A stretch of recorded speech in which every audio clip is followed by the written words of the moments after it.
Congratulation. आप अपने पड़ोसी के लिए प्रोफेसी कर रहे हो। अगर कॉन्ग्रेचुलेशन के जैसा कोई काम उसकी लाइफ में नहीं हो रहा तो आपके बोलने से वो होगा। तो एडवांस में कॉन्ग्रेचुलेशन। बैठ जाओ अपने शरीर में और एक बार जोर से बैठकर परमेश्वर की आत्मा के लिए तारीफ कर दो। जोर से ऑनलाइन तारीफ करो मेरे साथ मिलके। हालेलुया। उठाओ अपने हाथों को। मैं रेडी हूं, मैं तैयार हूं परमेश्वर आपके वर्ड्स को लेने के लिए। मांगो अपने हाथों को उठा के। गैर भाषा में 2 मिनट के लिए प्रार्थना में जाऊं।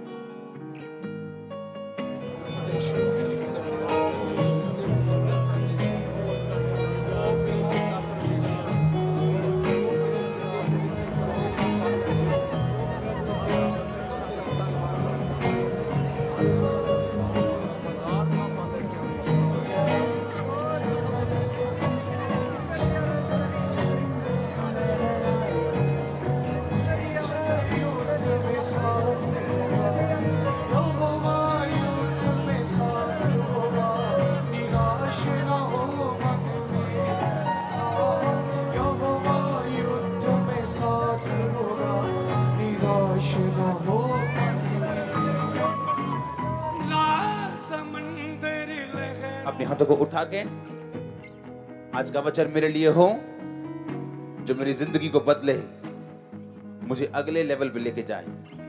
मांगो अपने हाथों को उठा के।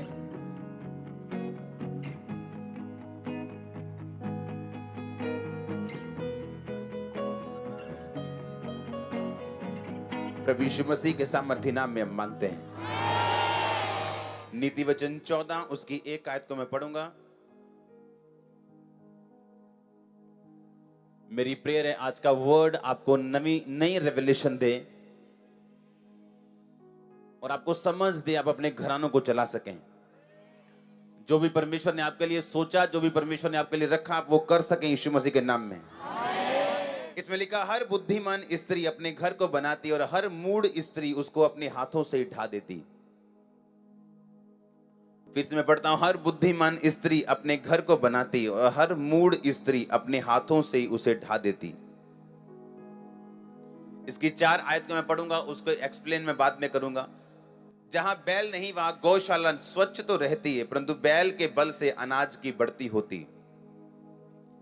फिर 8 आयत को मैं पढ़ूंगा, चतुर की बुद्धि अपनी चाल का जानना है, परंतु मूर्खों की मूढ़ता छल करना है।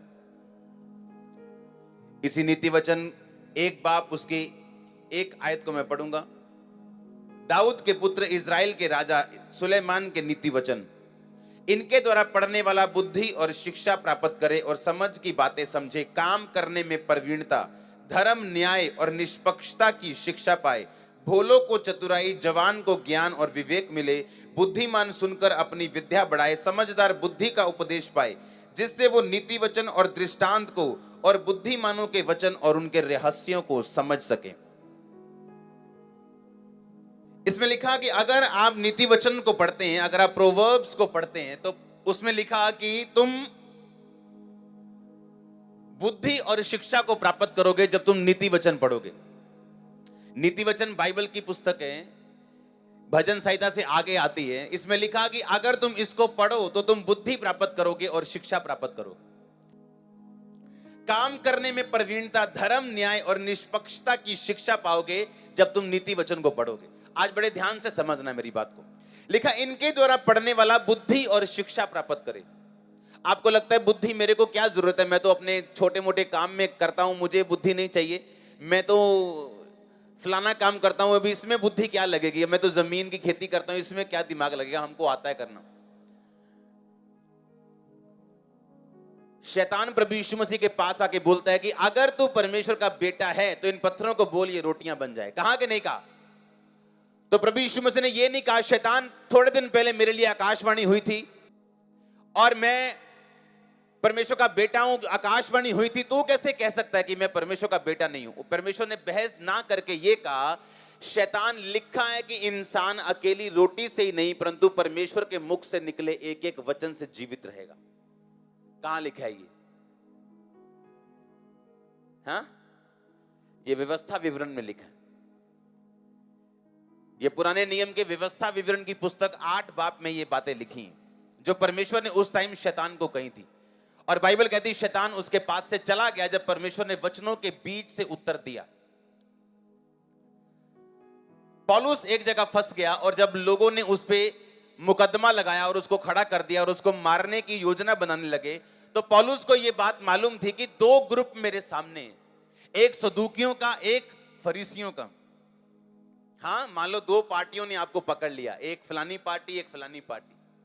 तो पौलुस ने कहा भाइयों मेरा न्याय हो रहा है कि जी उठने के विषय में, क्योंकि मैं यीशु मसीह के जी उठने के बारे में प्रचार कर रहा हूं। वो दोनों पार्टी आपस में लड़ने लगी क्योंकि एक विश्वास करते थे फरीसी कि जी उठना है, सदूकी विश्वास करते थे कि जी उठना नहीं है, और वो आपस में लड़ने लगे और पौलुस बच गया। इसे बुद्धि का वरदान बोलते हैं। बुद्धि का वरदान तब काम करता है आपकी लाइफ में कि जब शैतान आपको तंग करे या एक ऐसी सिचुएशन हो जहां आप ना हां कर सकते ना कर सकते। प्रभु यीशु मसीह के पास कुछ लोग आए और यीशु मसीह को फंसाने के लिए बोला कि ये सिक्का, ये जो टैक्स है हमें देना चाहिए कि नहीं देना चाहिए राजा को। अगर यीशु मसीह कहते हैं हां हमें टैक्स देना चाहिए, तो इजरायली लोग नाराज हो जाते हैं क्योंकि रोमी लोग जो थे वो नाजायज टैक्स लेते थे। और अगर यीशु मसीह बोलते नहीं देना चाहिए तो भी ये बाइबल के खिलाफ था, अगर बोलते नहीं देना चाहिए तो भी ये गलत था। हां, तो यीशु मसीह ने पता क्या कहा? सिक्का मुझे दो। ये सिक्के पे मोहर किसकी है? कहते कैसर की। कहते जो कैसर का है वो, और जो परमेश्वर का है वो। कुछ ऐसी सिचुएशन है आपकी लाइफ में, अगर आप हां करोगे तो भी मरोगे, अगर ना करोगे तो भी मरोगे।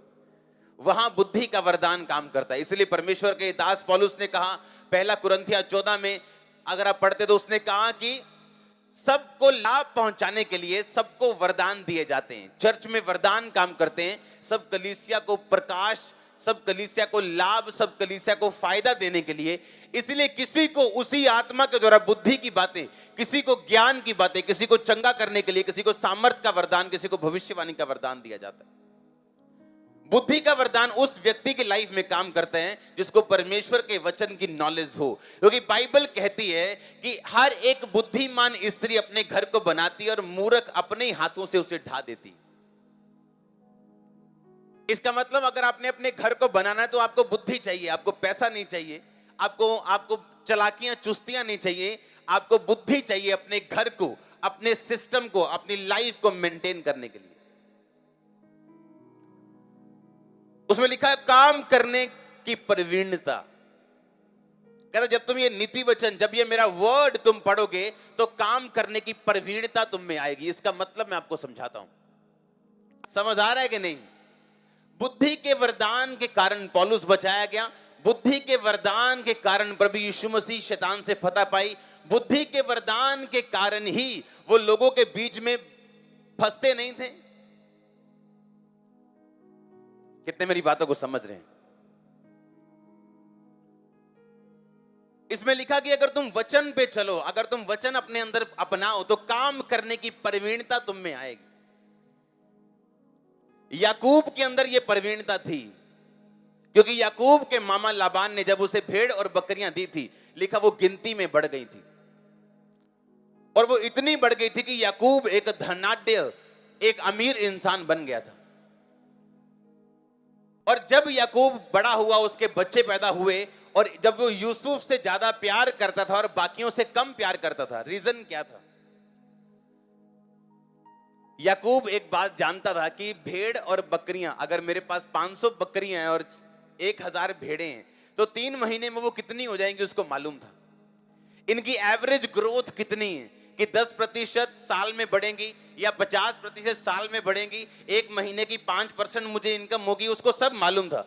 लेकिन बाकी जो बच्चे थे उनके काम करने की प्रवीणता स्लो थी, कम थी, इसीलिए वो यूसुफ से ज्यादा प्यार करता था, क्योंकि यूसुफ जिस काम में हाथ लगाता था पवित्रताई और परमेश्वर के वचनों पे चलने के कारण वो काम फलवंत होते थे, इसीलिए वो अपने बाप का फेवरेट था।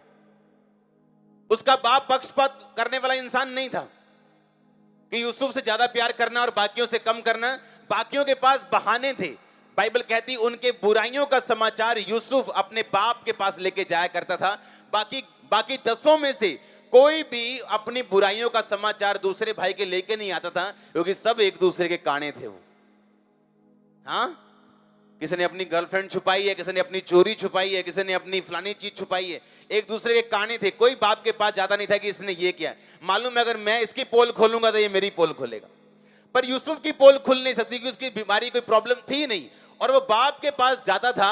और बाइबल कहती बुद्धिमान इंसान था, और बुद्धिमान होने के कारण काम करने की प्रवीणता उसमें थी। जो भी काम उसको मिलता था उसमें वो फलवंत होता था, क्योंकि यहोवा उसके साथ था। आमीन। कई लोग ऐसे होते हैं, आप उनको जिस मर्जी डिपार्टमेंट में डाल दो, वो आपका भट्टा गुल कर देंगे। आप माथे पे हाथ मारोगे, भाई इसको कहां कहां फिट करूं, और एंड में आपको निकालने पड़ेंगे ऐसे लोग। और कुछ लोग ऐसे होते हैं, आप उनको जिस मर्जी डिपार्टमेंट में रख दो, वो आपका डिपार्टमेंट फर्स्ट क्लास कर देंगे। रीजन क्या है? काम करने की प्रवीणता उसी व्यक्ति के ऊपर है, और उसी में है जिसमें ये बुद्धि काम करती, जो नीति वचन को पढ़ता है, जो वचनों को पढ़ता है, जो पवित्रताई के मतलब को, महत्व को समझता है। हालेलुया। लेकिन बुद्धिमान स्त्री अपने हाथ से घर को बनाती है, और मूर्ख स्त्री अपने हाथों से अपना घर खराब कर देती।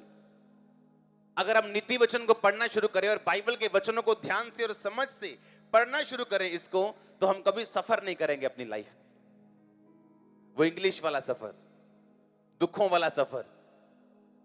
लिखा जहां बैल नहीं वहां गौशाला निर्मल तो रहती, पर बैल के बल से अनाज की बढ़ती होती। आज किसी बंदे को यहां पे किसी को बोल दो, अच्छा आप कहां रहते हो? मैं जी फलाने पिंड च रहना जी, पर मेरे पास खाने के लिए पैसा नहीं है, पहनने के लिए कपड़ा नहीं है, मैं बहुत तंग हूं, आज किराया भी पकड़ के आया हूं चर्च पे। अच्छा गांव में रहते हो आप? हाँ। अच्छा आप एक पशु रख लो, एक गाय रख लो, एक भैंस रख लो। हाँ नहीं जी, पशु कितने सांबे जानते साडे को। आप समझ रहे कि नहीं? लिखा बैल से, आपकी बैल ना होने से गौशाला निर्मल तो रहती है, पर अगर बैल हो तो अनाज की बढ़ती होती। भूखे मर जाएंगे लोग, काम नहीं करेंगे अपने हाथों से। अगर आप गांव में रहते हो अलग फायदे हैं उसके, अगर आप शहर में रहते हो उसके अलग फायदे हैं।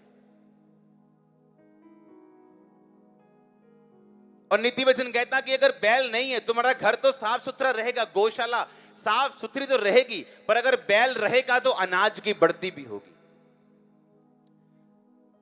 अगर 2-4 काम करोगे तो थक तो जाओगे, थोड़ा गंदगी डर जाएगी घर में, थोड़ा प्रॉब्लम तो होगी, पर कहता अनाज की बढ़ती भी होगी, तुम भूखे नहीं मरोगे। बताओ एक भी जन जिसने ओलंपिक का पदक जीता हो, जिसने अपनी लाइफ में कोई मुकाम हासिल किया हो, और बताओ उसको, और वो एक भी जन भी अगर बता दे कि मैंने कंफर्टेबली सब कुछ हासिल कर लिया, एक भी आपको ऐसा नहीं मिलेगा। अपने कंफर्ट से बाहर जाके आप अपनी लाइफ को बनाते हो, अपने कंफर्ट जोन से बाहर निकल के आप अपनी लाइफ को खड़ा करते हो। वो चाहे प्रेयर लाइफ हो, चाहे बिजनेस लाइफ हो, चाहे मिनिस्ट्री हो, चाहे आपकी स्पिरिचुअल लाइफ हो, अपने कंफर्ट जोन के अंदर रह के आप पदक नहीं जीत सकते। हालेलुया। ये तो एक वचन मैंने आपको दिया सिर्फ। कहता धर्म, न्याय और निष्पक्षता की वो शिक्षा पाए, धर्म की वो शिक्षा पाए।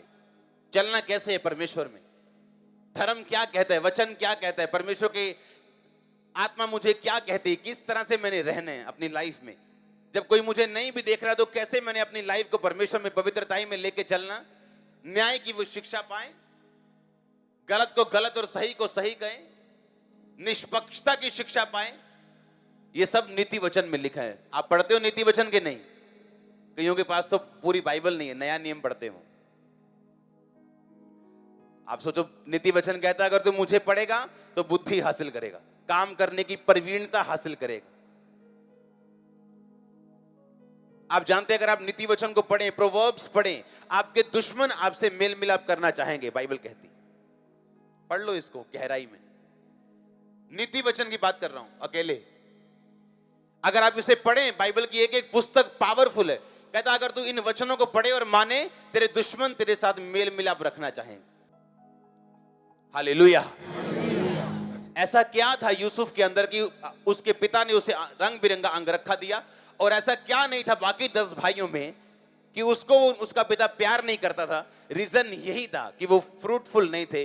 और फलदार वही व्यक्ति हो सकता है जो पवित्रताई में, जो नीति वचन में, बुद्धि में और परमेश्वर के वचनों पे चलने वाला हो।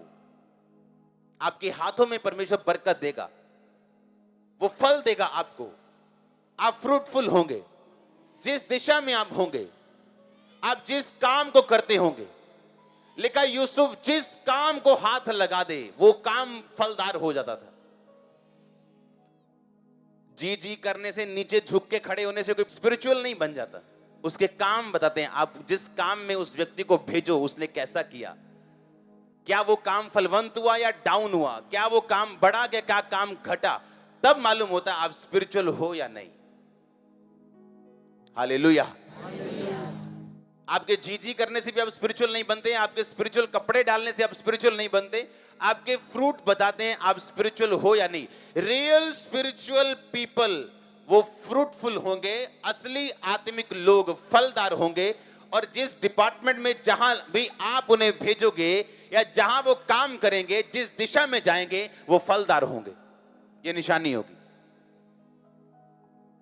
और बाइबल के वचन ऐसे हैं, ये आपको ताकत देंगे, आप फलदार बने। एक व्यक्ति को मैं जानता हूं, एक दिन जब मैं अपने टाइल्स का काम मैं करता था, जब मॉडल टाउन के अंदर जहां मैंने परमेश्वर को जाना और परमेश्वर ने मुझे कबूल किया, उस घर में एक व्यक्ति आता था छोटा सा ऑटो लेके। मैं आपको स्टोरी बता चुका हूं। और वो हम उसको टाइल्स का सामान देते थे, वो हमारी शॉप्स को, हम होलसेलर थे, वो छोड़ के आता था टाइल्स अलग अलग दुकानों के ऊपर। मेरे देखते देखते उसने ट्रक लिए और अविश्वासी। और जब उससे स्टोरी पूछी उसने, तो उसके पास पहले रिक्शा था, रिक्शा, और रिक्शे पे उसने टायर ढोने शुरू किए थे। पटेल चौक के पास टायर ढोता था वो रिक्शे पे। टायर ढोते ढोते छोटा ऑटो लिया, छोटा ऑटो अपने चाचे के लड़के को देके बड़ा ऑटो लिया। जब उसके पास बड़ा ऑटो था, तब से मेरे पास आता था वो। आज उसके पास ट्रक हैं अपने। जहां बैल नहीं वहां गौशाला। कहते निर्मल तो रहती।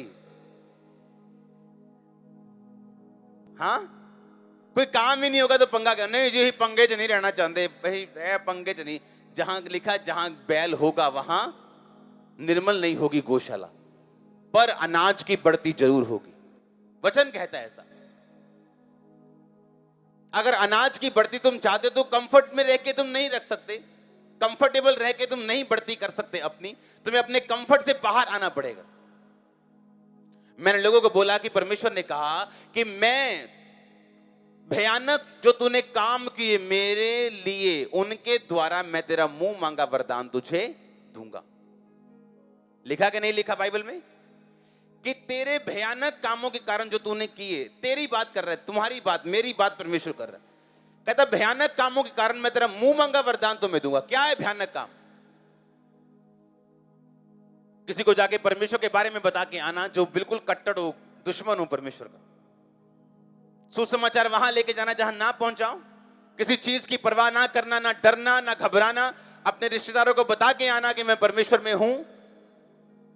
बीज बोने के लिए परवाह ना करना, काम करने के लिए परवाह ना करना, प्रभु का काम खुल के करना। कहता भयानक कामों के कारण तू मुंह मांगा वरदान पाएगा। आज बोलो, चाहिए परमेश्वर मुझे मुंह मांगा वरदान दे, जो मैं चाहता हूं मुझे दे। बाइबल कहती उस तू भयानक काम जब परमेश्वर के लिए करेगा तो तेरा मुंह मांगा वरदान भी यहोवा तुझे देगा। पर अगर वचन पढ़ा ही नहीं है और सिर्फ मांगते जा रहे हैं जिन्नी की तरह, जैसे जिन के पास आए कि विष मांग ली, ये विष मांग ली, लगता है चिराग से अभी जिन निकलेगा और अभी बोल देगा ये ले मेरे आका। हमारा परमेश्वर जिनी नहीं है। हाँ, वो कार्टून से बाहर निकलो, वो कार्टून वाली चीजों से बाहर निकल के थोड़ा असली में आगे काम करो ताकि परमेश्वर आपको फल दे। आमीन। कहता तेरे किए हुए भयानक कामों के द्वारा यहोवा तुझे मुंह मांगा वरदान देगा। तेरे किए भयानक कामों के द्वारा। अपने चले चलाए काम को छोड़ के मिनिस्ट्री में आना, यह भयानक काम था और मुझे मुंह मांगे वरदान मिले। सब कुछ सेट करके छोड़ देना और फिर मिनिस्ट्री में आ जाना, यह भयानक काम था परमेश्वर के लिए। परवाह ना करना, पूरे काम की जैसे करना वैसे ही करना, किसी का डर ना रखना, यह भयानक काम था। कहता तू भयानक मेरे लिए काम करेगा, मैं मुंह मांगा वरदान तुझे दूंगा। तू अपनी जान खोएगा, मैं तुम्हें वापस करूंगा। तू अपने बचाएगा, मैं तुझे छीन लूंगा। तू मेरे लिए खोल देगा सब कुछ, मैं तुझे दे दूंगा। परमेश्वर ने जीना सिखाया आपको वचन के जरिए। आमीन। अगर उन दिनों में अपने रिश्तेदारों को चैलेंज ना करता कि मैं यहोवा को मानता हूं, यीशु मसीह को मानता हूं, अगर वो मुझे चैलेंज ना करते, एक दिन तू वापिस आएगा अपने धर्म में। उनको ये मालूम नहीं था कि यीशु मसीह कोई धर्म नहीं। हाँ, आज वो आना चाहते हैं। हाँ, कितनी बार बता चुका मैं, वो आना चाहते हैं। आमीन। या तो आप शैतान को अपनी ओर खींचोगे या उसकी ओर चले जाओगे, बीच में कुछ नहीं। या तो व्यभिचार की ओर चले जाओगे या उसे तोड़ दोगे, बीच में कुछ नहीं, न्यूट्रल कुछ नहीं। हालेलुया।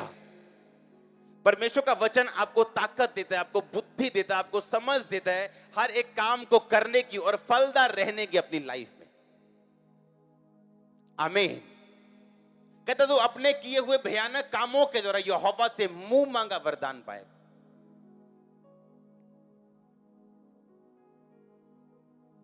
अपने पड़ोसी को बोलो, भयानक काम कर, बड़े काम कर।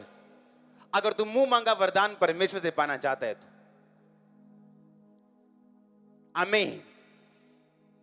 कहता अपने किए हुए भयानक कामों के कारण तू यहोवा से मुंह मांगा वरदान पाएगा। जो तू कहेगा यहोवा वो करेगा। हालेलुया। नीति वचन के द्वारा, कहता है इनके द्वारा पढ़ने वाला बंदा बुद्धि प्राप्त करेगा, शिक्षा प्राप्त करेगा, काम करने की प्रवीणता प्राप्त करेगा। एक वचन मैंने आपको पढ़ाया था 14:8 में लिखा, चतुर का, वो चतुर जो होते हैं, चालाक जो होते हैं, जो बुद्धिमान होते हैं, वो अपनी चाल को जानते हैं। चतुर की बुद्धि अपनी चाल का जानना है, परंतु मूर्खों की मूढ़ता छल करना है। जो चालाक होते हैं, जो बुद्धिमान होते हैं, वो हर वक्त अपनी चाल को समझते हैं, लेकिन जो मूर्ख होते हैं वो दूसरों को समझते हैं। ओ कितना चलदा हाले प्रभु जी, दारू पीती हो ने। हाँ, पर कहता बुद्धिमान हर वक्त अपने आप को देखता है। आज मैंने प्रेयर की, हाँ, आज मैंने बाइबल पढ़ी कि नहीं, अभी मैंने फास्टिंग कितने दिन हो गए नहीं किया, की कौन सा काम मैंने करना है, अभी क्या पाप है जो प्रभु मुझसे खुश नहीं, मैंने छोड़ना। हाँ, कौन सी सिद्धता में मैंने आगे जाना है। बुद्धिमान कहता है ऐसे चलता है, और मूर्ख वो दूसरों की ओर ध्यान देता है। ये मैंने एक वचन आपको 2-3 वचन दिए हैं सिर्फ, और सोचो जब आप पूरे 31 पर पढ़ोगे, अध्याय पढ़ोगे, तो कहां बुद्धि जाएगी आपकी, कहां दिमाग जाएगा आपका। और सोचो अगर पूरी बाइबल आप पढ़ने बैठ जाओ और बाइबल का एक एक अंग आप खा जाओ अपने अंदर, तो सोचो आप कैसे व्यक्ति बन जाएं। इमेजिन करके देखो आप, अगर बाइबल आपकी लाइफ का डेली हिस्सा बन जाए, अगर वचन आपकी लाइफ का डेली हिस्सा बन जाए, तो आप कहां जाओगे।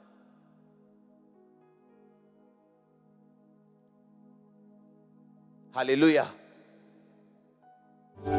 हमारे चैनल पर प्रभु यीशु मसीह जी का प्रचार सुनने के लिए धन्यवाद।